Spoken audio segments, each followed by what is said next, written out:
casi al final de ese evangelio, el capítulo número 27.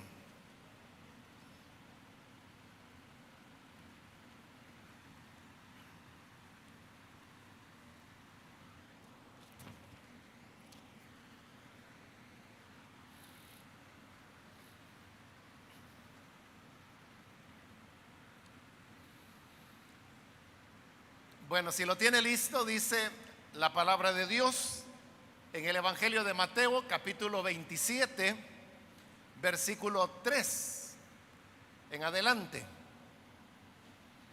Entonces Judas, el que le había entregado, viendo que era condenado, devolvió arrepentido las 30 piezas de plata a los principales sacerdotes y a los ancianos, diciendo: yo he pecado entregando sangre inocente. Mas ellos dijeron: ¿qué nos importa a nosotros? Allá tú. Solamente eso, hermanos, leemos. Pueden tomar sus asientos, por favor.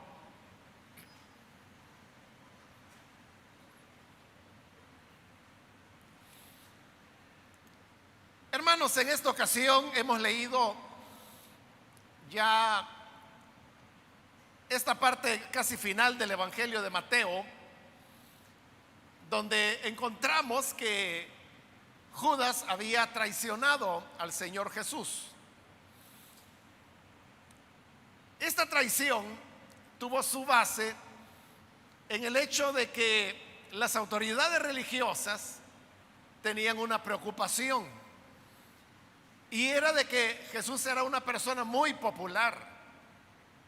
Las personas lo veían con agrado, les gustaba la manera como él enseñaba, y la gente en general sabía que él decía la verdad.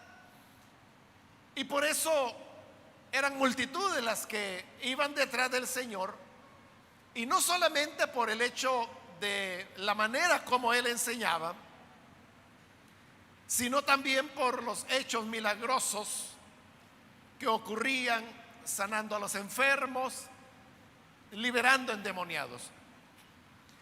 De manera que las autoridades veían muy complicado poder capturar al Señor y que eso pudiera repetir o producir una respuesta desfavorable de las personas que salieran a defenderlo, que se armara un alboroto. Y por eso ellos lo que necesitaban era saber cómo detenerlo, pero en un momento cuando las personas no se dieran cuenta.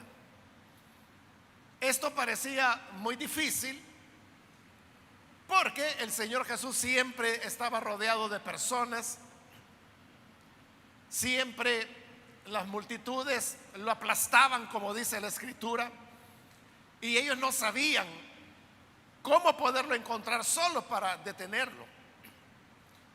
Pero es ahí donde aparece Judas, y él era una persona valiosa en el sentido de que pertenecía al círculo íntimo del Señor. Era uno de los 12, y entre los 12 él era el tesorero, es decir, una persona que había ganado la confianza del Señor y de los otros discípulos. Por lo tanto, él conocía cómo era la vida del Señor, cuáles eran sus hábitos, qué es lo que él acostumbraba a hacer. Y con ese conocimiento es que Judas se presenta delante de los sacerdotes y les dice que él está dispuesto a entregárselos, porque Judas tenía esa información de cuál era el mejor momento para poder detenerlo sin que la gente se enterara. Entonces las autoridades religiosas, los sacerdotes, los ancianos, se mostraron muy interesados y llegaron a un acuerdo con Judas de entregarle 30 monedas de plata a cambio de la información que les daría. Judas accede y entonces él pone en venta la información, el conocimiento que tenía de cómo poder detener al Señor sin que se hiciera alboroto. En ese momento Judas se sentía importante porque las autoridades lo veían como la persona clave que conocía la vida interior del grupo de Jesús. Y eso era cierto. Eso no todos lo sabían, era solo la gente que andaba con el Señor y particularmente los 12 discípulos. Entonces, cuando él se siente recibido por las autoridades y además de eso le están ofreciendo una recompensa por la información, se siente halagado y esto lo hace deslizarse en el error y toma la decisión de entregar esa información a cambio del dinero que le habían ofrecido. Entonces le entregan las 30 monedas de plata y Judas les entrega la información y les dice: el mejor momento para capturarlo es al atardecer, cuando haya terminado la cena, porque Judas sabía que Jesús tenía un hábito, y es que siempre después de cenar él se iba a orar, y al estar en Jerusalén no solo el Señor se iba a orar después de la cena, sino que Judas sabía a dónde lo hacía. Y lo hacía en un lugar donde habían olivos en el campo, que era conocido como el huerto de Getsemaní. Pero esto, como acabo de decirlo, era en el campo. Allí no había luz eléctrica, todo iba a estar oscuro porque era ya al anochecer. Entonces el gran problema ahora era cómo iban a poder reconocer a Jesús siendo de que era de noche que lo iban a detener. Entonces fue que Judas les dijo: eso no es ningún problema, yo a él lo reconozco hasta en la más densa oscuridad. Quedemos en esto, yo voy a llegar y lo voy a saludar con un beso, y a ese a quien yo bese ustedes van a saber que ese es Jesús. ¿Les pareció bien el plan? Y quedaron de esa manera. Y efectivamente esa noche, tal como Judas lo había dicho, él se levantó de la cena antes de terminar, porque tenía que ir a llamar a los soldados, a los guardias del templo, para que detuvieran al Señor. Entonces Jesús terminó de cenar, pero Judas sabía de que la práctica del Señor era que todas las veces después de cenar él iba a orar. Entonces eso Judas lo dio por hecho, de manera que ni siquiera lo aseguró, sino que salió antes de la cena porque sabía que Jesús iba a estar ahí. Y efectivamente el Señor termina de cenar, sale caminando de la ciudad, pasa por el torrente del Cedrón, llega del otro lado donde estaba el huerto de Getsemaní y entra a orar tal como era su costumbre. Un poco después llega Judas, que viene ya con los guardianes del templo. Juan dice que también iban algunos soldados romanos. Y cuando ve al Señor se acerca y lo besa, y con eso le da la señal a los guardias quienes lo detienen, y efectivamente lo detienen en un lugar solitario donde no hay multitudes, donde solamente están sus discípulos, pero estos son unos pocos. Y tal como la escritura lo dice, una vez detienen al Señor, estos pocos discípulos salen huyendo y lo abandonan. Pero Judas quedó con aquello de estar pendiente, que era lo que pasaba con Jesús. En realidad, hermanos, se ha hablado mucho de qué había en el corazón de Judas cuando entregó al Señor, o qué era lo que él esperaba.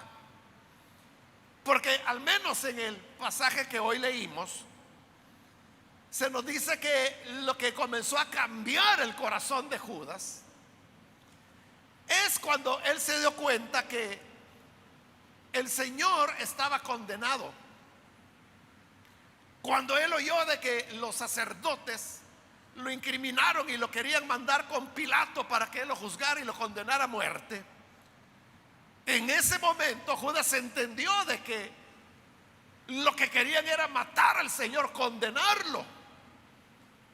Y es eso lo que dice el versículo 3, que al ver que el Señor era condenado, decidió ir otra vez a las autoridades que lo habían contratado para devolverle las 30 monedas de plata. Esto nos lleva a pensar que Judas no esperaba que el Señor fuera entregado a la condenación, o que por lo menos no lo condenaran. Entonces, eso abre la puerta para una serie de conjeturas. Entonces, ¿qué era lo que Judas esperaba? Algunos han pensado que lo que él quería era empujar al Señor, ponerlo en una situación donde él se viera obligado a actuar. Porque algunos piensan que Judas era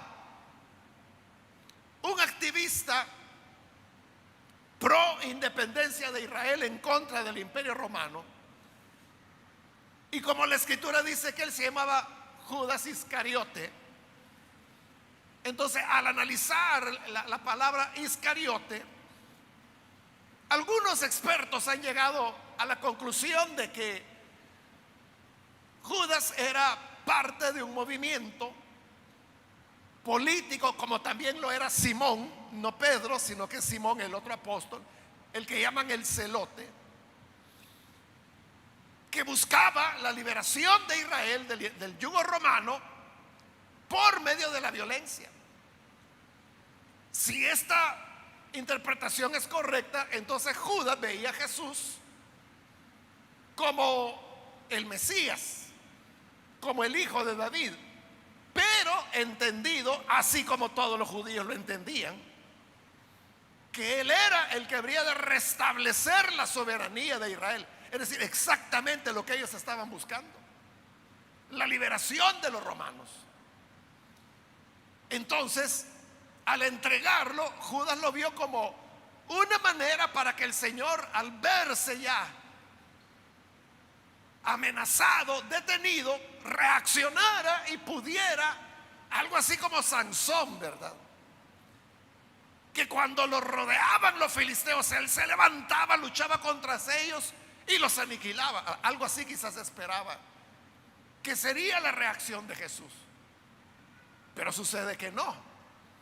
Jesús guarda silencio, no reacciona. Es más, parte de sus discípulos andaban armas y ellos estuvieron dispuestos a usarlas para defender al maestro, pero el Señor les dijo, bueno, se lo dijo específicamente a Pedro: vuelve tu espada a su vaina, porque todo el que a hierro mata, a hierro morirá. El Señor le está mostrando las consecuencias del uso de la violencia. Si utilizas el hierro de la espada, esa misma espada te va a matar, la violencia va a regresar, se te va a devolver. Y así no quiso. Y además, según el Evangelio de Juan, les dijo, bueno, ¿y no creen ustedes que yo podría pedir a mi Padre que me enviara una legión de ángeles para que me defendiera? Mi Padre lo haría si yo se lo pido. Pero si se lo pidiera, entonces, ¿cómo se va a cumplir la Escritura? De manera que él dejó que lo capturaran, lo llevaron prisionero, lo maltrataron, lo azotaron, lo acusaron y comenzaron a prepararse para trasladar el caso a Pilato para una sentencia de muerte. Ahí es cuando Judas cae en la cuenta que el Señor no va a reaccionar, que él no va a actuar como Sansón, según él esperaba. Y al darse cuenta de que estaba condenado, se da cuenta de una terrible realidad. Y es que él ha sido el medio para que ahora el Señor esté capturado y camino a ser ejecutado. Allí es donde él despierta a la realidad de que fue utilizado. Eso no era lo que él esperaba. Porque como le digo, ese versículo 3 es claro cuando dice que lo que sorprendió a Judas es saber que querían condenar al Señor, más bien que estaba condenado. Y esto fue lo que cambió todo. No era lo que Judas esperaba, pero al darse cuenta de que la verdad de lo que estaba ocurriendo, entonces se da cuenta que él ha sido instrumento de una conspiración.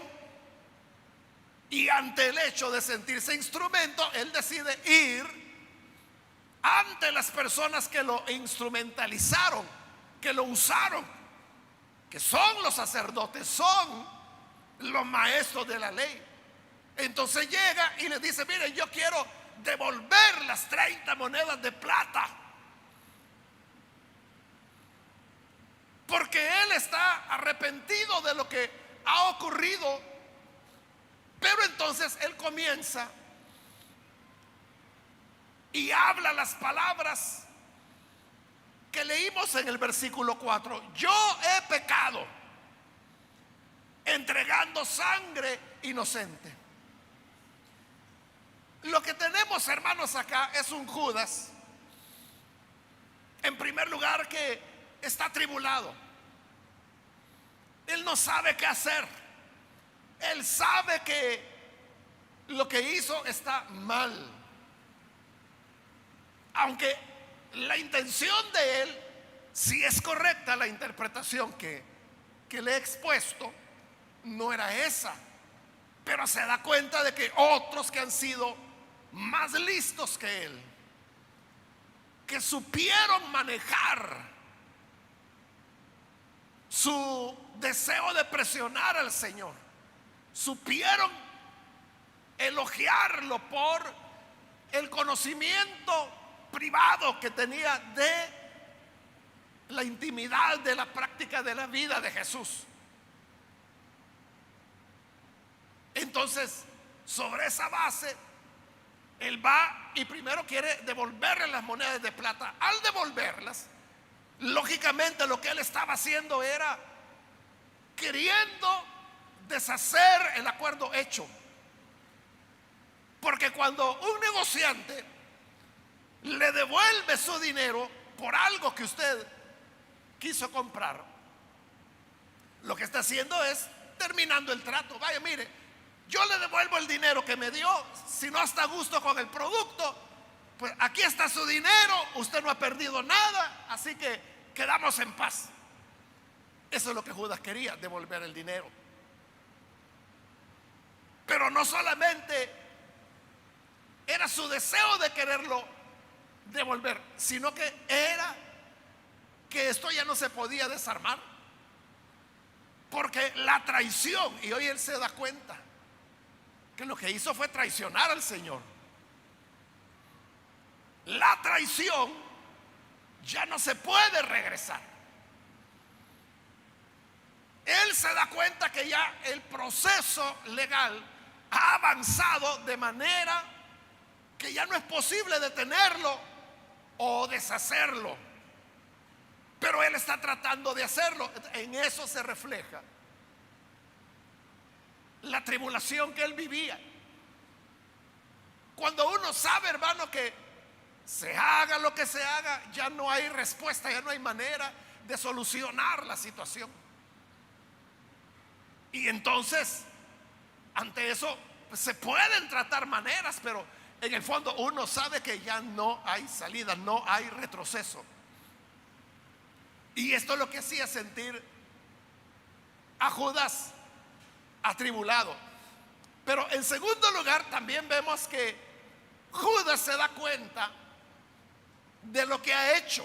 O sea, hasta que ya lo hizo, se está dando cuenta de lo que ha hecho. Y él lo dice: he pecado entregando sangre inocente. Al decir sangre inocente, él sabe que el Señor es inocente. Él no es nada de lo que lo están acusando, porque fue una acusación doble. Las autoridades religiosas lo acusaron de ser blasfemo, pero Judas sabía que eso no era cierto. Y la acusación que le van a hacer delante de Pilato ya es una acusación política de que él era un subversivo. Y Judas sabe que eso tampoco es cierto. Sí, por eso es que él había actuado de esta manera, porque veía que Jesús, como decimos popularmente, no se ponía claro con lo que él pensaba que era un proyecto político. Y no era así, iba mucho más allá. El proyecto de Jesús era el reino de Dios, que va mucho más allá que cualquier momento político. Pero eso no cualquiera lo comprende, ni siquiera Judas, que era su discípulo, que convivía con el Señor, ni él lo había entendido. Entonces, él sabe que Jesús es inocente, pero hoy cae en la cuenta que a ese inocente él lo entregó. Pero no dice: entregué un inocente. Lo que dice es: he entregado sangre inocente. Porque hoy él sabe de que lo que van a hacer con Jesús es que lo van a matar.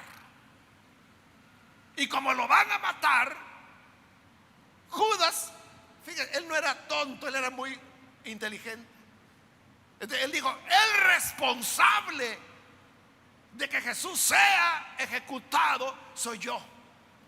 Entonces soy yo el que entregué sangre inocente, porque por su delación, por la información que él había dado, hoy Jesús estaba detenido e iba camino a la muerte. Y eso es terrible, hermano, cuando las personas se dan cuenta que actuaron erróneamente. En este caso, él entregó a un inocente, a alguien que no tenía nada que pagar, pero ya estaba hecho. Eso es terrible, hermano, cuando una persona despierta la realidad de que lo que se hizo trajo consecuencias sobre personas que no tenían nada que ver en el asunto, que no tenían responsabilidad o que eran inocentes totalmente con respecto a lo que se les acusa. Esto lo agobia a él, porque eso no es fácil, hermano, tener la conciencia de que una persona que es inocente, que no debe nada, esté cargando con una situación por causa de uno, en este caso de Judas. Y eso es lo que lo abruma a él. Y él sabe que esto es lo peor que podría haber hecho. Porque si él era, hermanos, como se cree, un activista político, que luchaba por la liberación de Roma a través de medios armados. Entonces, él era alguien que anhelaba la justicia. Era un luchador por aquello que él consideraba que era justo, y desde ese punto de vista, él no iba a cometer una injusticia, pero la cometió al entregar sangre inocente, al entregar al Señor a la muerte, siendo que él no tenía por qué pagar nada de esto que le están acusando, porque no era cierto que él fuera blasfemo, no era cierto lo que los falsos testigos decían cuando acusaban al Señor y decían: este dijo, destruyan el templo y en 3 días lo reconstruiré. O sea, Jesús no estaba hablando del templo, que es como ellos lo querían presentar, sino que estaba hablando de su cuerpo, como explica el Evangelio de Juan, que al 3er día resucitaría. Tampoco era un agitador. Lo que él hacía y lo que él enseñaba, lo hacía y lo enseñaba porque para eso había venido, para anunciar el reino de Dios. No tenía nada que ver con elementos políticos del momento o coyunturas. No, la mirada era mucho más alta, mucho más allá. Y eso es lo que Judas entiende. Y como lo entiende, él está muy dolido. Y luego él viene y dice: he pecado. Él sabe que esto es un pecado. Judas no era alguien, hermanos, a quien no le importara el pecado. Sí le importaba y sí le preocupaba cometer pecado, pero hoy cae en la cuenta de que él ha cometido pecado. Lo que hice fue un pecado. Cuando nosotros, hermanos, utilizamos la palabra pecado, lo hacemos para señalar algo grave o que no debe hacerse. Por ejemplo, si usted sabe de que alguien por allá, porque no le gustó la comida, lo que hizo fue que la botó, usted dice: no, eso es pecado, andar botando la comida, habiendo tantas personas con necesidad, como es que la está botando. Eso es pecado. Entonces, cuando usted dice es pecado, está diciendo que eso no debe hacerse. Esa es una falta grave. Y eso es lo que hoy Judas está diciendo: he pecado. Se da cuenta que ha llegado a una situación donde él no la vio. Y por eso va con las autoridades. Porque, hermano, los sacerdotes eran los pastores de Israel. Los ancianos eran los maestros de Israel. Es decir, la gente que estaba atendiendo las necesidades de las personas, como él lo hemos descrito, que está atribulado, sabe que ha entregado sangre inocente y reconoce que ha cometido un pecado, entonces va para que le ayuden. Pero cuando llega a ellos y les expone todo esto que hemos dicho, dice que ellos le dijeron: ¿qué nos importa a nosotros? Allá tú, ¿qué nos importa que tú digas que has pecado? ¿Qué nos importa de que hayas entregado sangre inocente? ¿Qué nos importa que te sientas mal? ¿Qué nos importa que quieras devolver las 30 monedas de plata? Ese es problema tuyo. Y ante esa respuesta, ahí es donde Judas se da cuenta, hoy más que nunca, que fue un instrumento, como se dice popularmente, fue un tonto útil, que no logró captar lo que estaba sucediendo, que no se dio cuenta. Hoy Judas cae en la cuenta que lo que Jesús decía que era él, de verdad lo era. Cuando Jesús dijo, mi paz les dejo, mi paz les doy, no como el mundo la da, yo se las doy. Jesús de verdad estaba hablando de dar paz. Y Judas no lo entendió en su momento. Cada vez que él hacía una maravilla, le decía a las personas, no le digan a nadie que yo lo hice. Y entonces Judas oía que Jesús no quería que la gente supiera que él era el Cristo. Pero Judas decía, pero ¿por qué no? Si él es el Cristo. Pero él les encomendaba encarecidamente, no se lo digan a nadie. Y la gente a veces seguía el consejo, a veces hacían el escándalo que era Jesús quien les había sanado. Pero hoy Judas se da cuenta que cuando Jesús les decía no le digan a nadie, de verdad él no quería que le dijeran.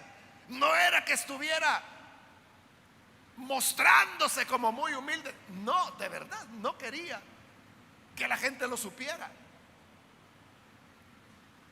precisamente para que no se precipitara lo que hoy Judas precipitó.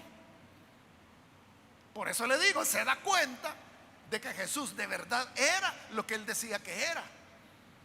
No era que Jesús fuera diplomático, no es que Jesús fuera un gran malabarista con las palabras y que sabía decir las cosas de tal manera que decía vedadamente lo que de verdad quería decir, pero lo ocultaba. No, no era así. Lo que él decía era lo que quería decir.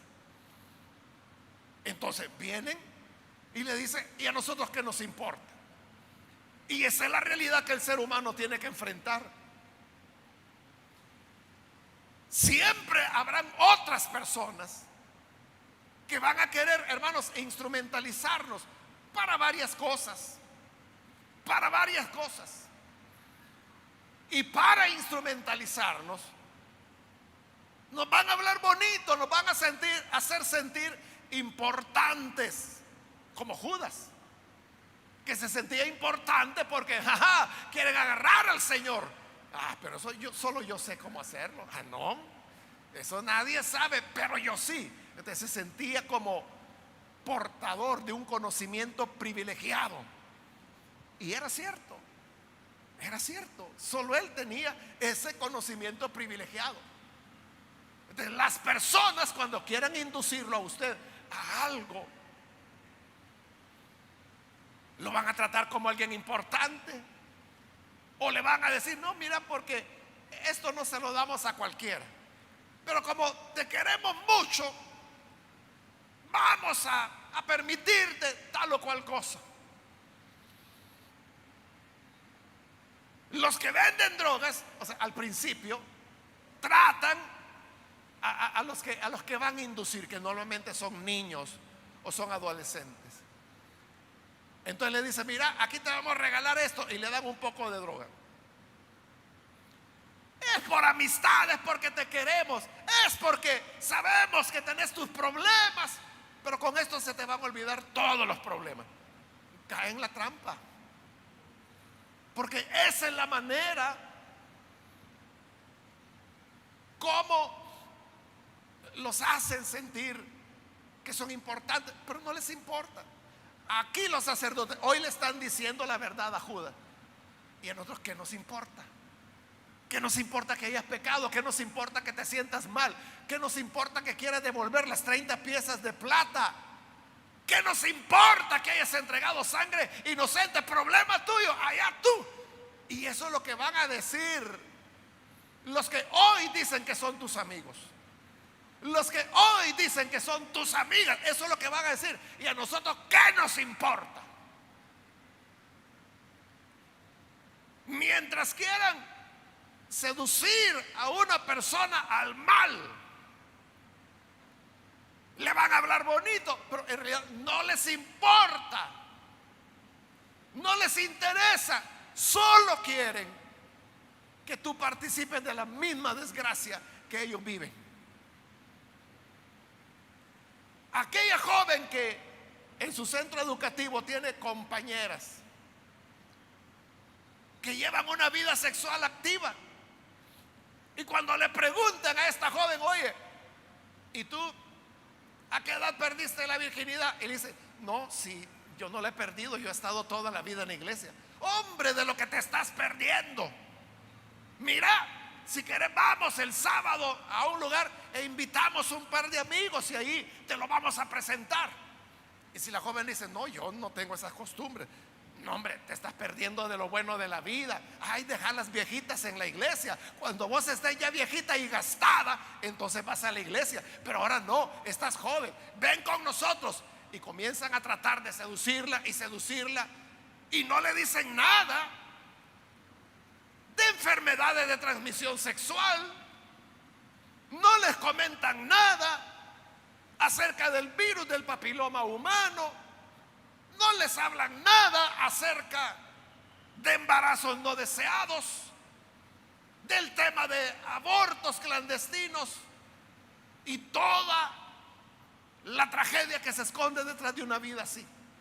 El problema es de que si esa joven accede, cuando ya se ve en problemas y cuando llegue delante de sus amigas y le digan, oigan, me siento así de mi aparato urinario y el médico me dijo que tengo tal enfermedad, ¿qué le van a decir? Y a nosotros, ¿qué nos importa? Así es como la querían ver. Esa joven que conserva su pureza pudiera llegar a ser como son las mujeres inmorales. Puede llegar a serlo, pero esas mujeres inmorales jamás van a poder ser como es ella, con su integridad. Entonces, ¿qué es lo que tú prefieres?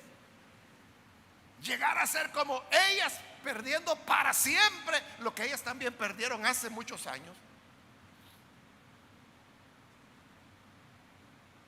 Un día conocerás a alguien y dentro de la seguridad y la estabilidad que el matrimonio concede, podrás llevar una vida sexual normal, pero sin necesidad de haber caído en la promiscuidad o la inmoralidad, peor en el adulterio. Pero hay de aquellas que se dejan llevar por la situación y cuando llega la hora de la verdad le dice, ¿y en nosotros qué?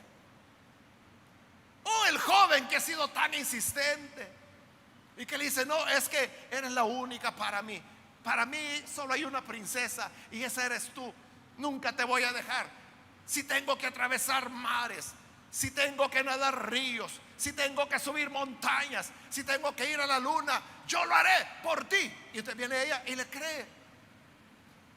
Y cuando finalmente se entrega, viene y luego le dice, fíjate que tengo un atraso en mi periodo. Y entonces le dice, a saber con quién te metiste. ¿Cómo que con quién me metí? Si tú eres el único. Yo no sé, pero si tú fuiste el primero, yo no sé. A saber en qué andas.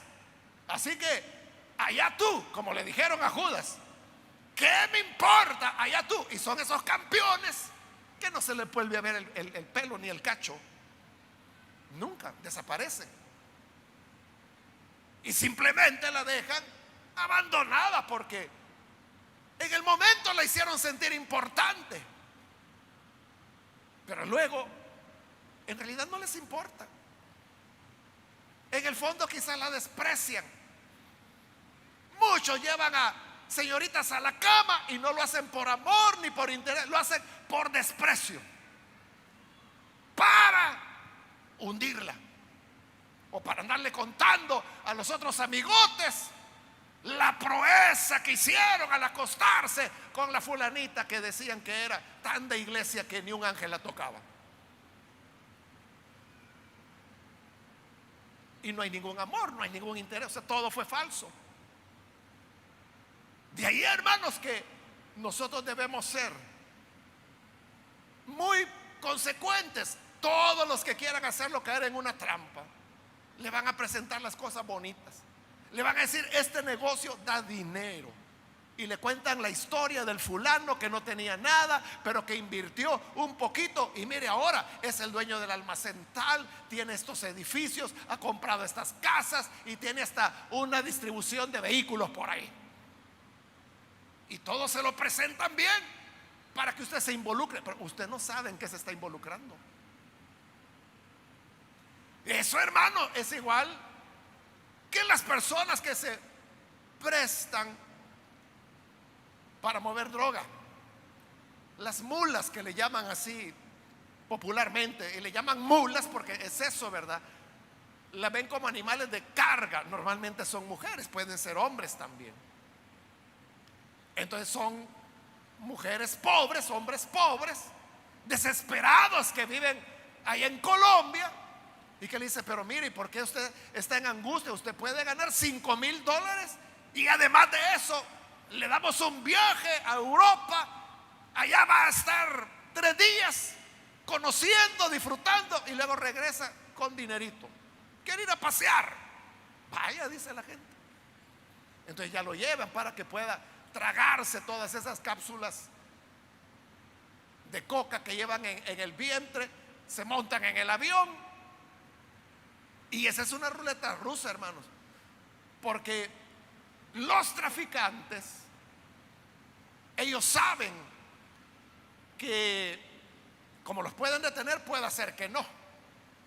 Pero a los que no descubren y que logran pasar, es suficiente como para mantener su negocio millonario y estarle pagando a toda esta gente. Claro que si los detienen ya no les dan nada, ¿verdad? Allá a la cárcel van, allá en España, que es donde normalmente entran. Pero ahí no va a tener amigos. Allí no le va a decir, mire, me agarraron, ayúdenme. Lo que le van a decir, y a nosotros qué nos importa. Allá tú, es asunto tuyo. Hay que tener cuidado. Porque a la hora de la hora, a la hora de las responsabilidades, a la hora que haya que rendir cuentas, ellos no van a andar poniendo la cara por ti, ni te van a defender, sino que simplemente te dirán, ¿qué nos importa? Allá tú, asunto tuyo, ahí resuélvelo tú. Que Dios nos ayude, hermanos, que podamos ser sabios y recordemos que solo hay una manera, hermanos, como se gana el dinero honradamente, y es la manera que Dios dijo: ganarás el pan con el sudor de tu frente, trabajando. O sea, no hay cuestión de buena suerte.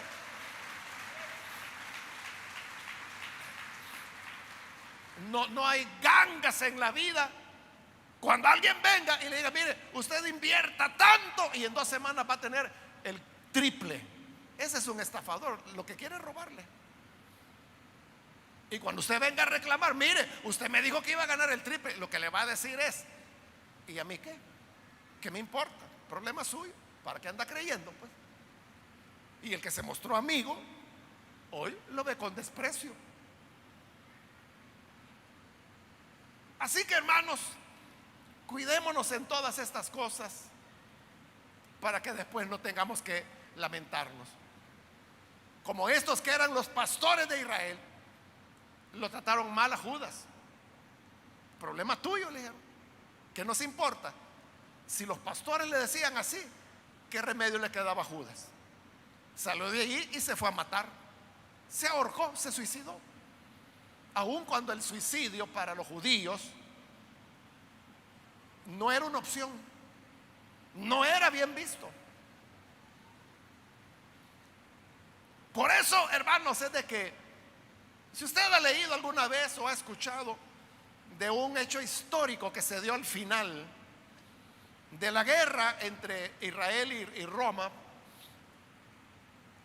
el templo fue destruido en el año 70, pero la guerra continuó hasta el año 73. En el año 73 es cuando finalmente las fuerzas israelitas son derrotadas por las legiones romanas y los derrotan en un cuartel que se llamaba y se llama todavía Masada. Allá está en Israel. Hoy es un lugar turístico. Eran los últimos que quedaban ya. El país había caído. Y cuando finalmente los romanos logran entrar a la ciudad, los encuentran a todos muertos. Porque ellos habían tomado esa decisión, que mejor muertos antes que ser esclavos de los romanos. Pero como ellos no pueden suicidarse, lo que hicieron fue que uno mató al otro, otro mató a este, y así se fueron matando entre ellos hasta que se supone que quedó un último, que fue el que quedó al final y ya no había quien lo matara a él. Entonces no se sabe qué ocurrió con esa persona, que se hizo, si al final los romanos lo mataron, y si lo mataron fue el único, porque todos los demás ya habían sido muertos por sus mismos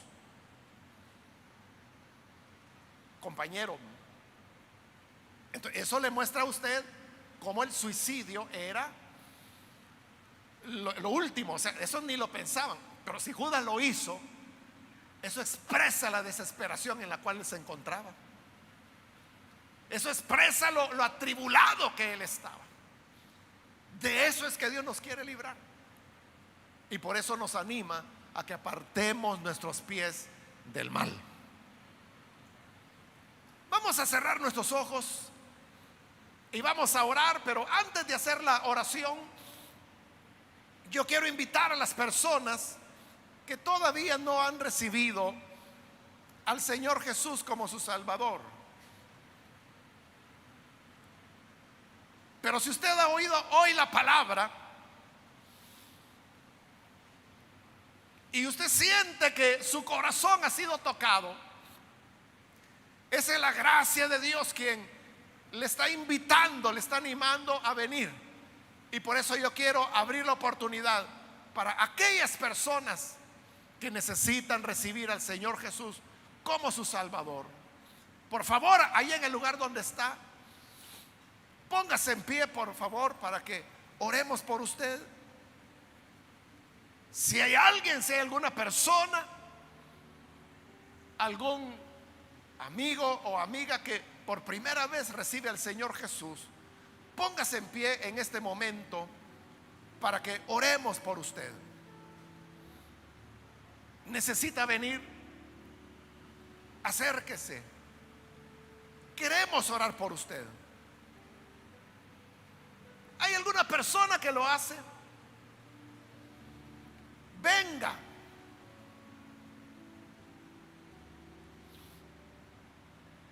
Póngase en pie. El mundo y los amigos siempre le van a hablar maravillas. Siempre le van a decir: ven, goza, disfruta tu juventud. Pero cuando vengan las consecuencias, entonces te dirán: ¿y a mí qué me importa el lío en que te hayas metido? Ahí ve cómo salís, asunto tuyo. Vos te metiste, ahí ve cómo salís.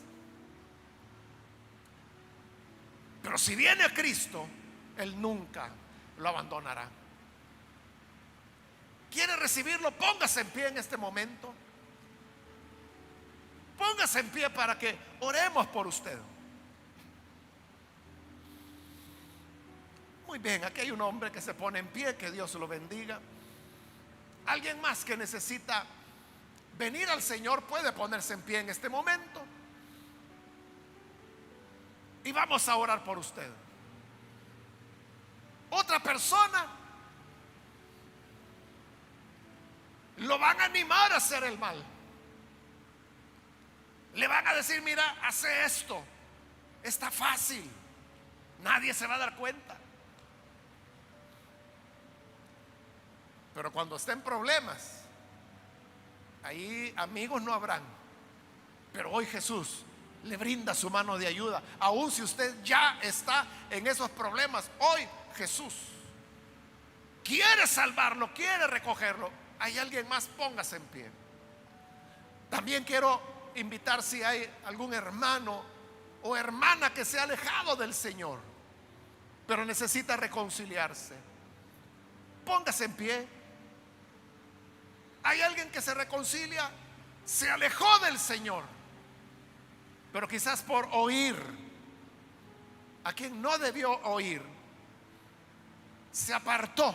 ¿Quiere reconciliarse? Póngase en pie. ¿Hay alguien que lo hace?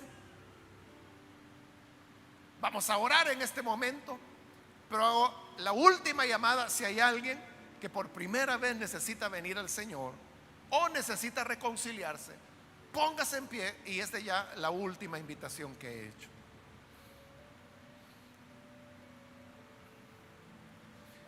A usted que nos ve por televisión, quiero invitarle para que se una con esta persona que aquí está recibiendo al Señor, ore con nosotros y reciba la vida que Él ofrece. Señor, te damos las gracias por tu palabra y tu verdad. Presentamos esta persona que aquí, en este lugar, se está entregando a ti, como también por aquellos que a través de televisión, radio o internet hoy abren sus corazones para recibirte como Salvador. Perdónales, Señor. Lávales con tu sangre, que puedan llevar una vida recta, una vida como tu Señor la deseas para nosotros, una vida plena, sin temores, sin riesgos. Guárdales a ellos y guárdanos también a todos nosotros, de manera que no oigamos a las voces engañosas, aquellos que en realidad no les importamos, sino solo quieren usarnos. Guárdanos, ayúdanos a ser sabios, ayúdanos a ser prudentes y a no dejarnos presionar por lo que digan los demás, sino que vivamos nuestras convicciones en plenitud. Por Jesucristo nuestro Señor lo pedimos. Amén y amén.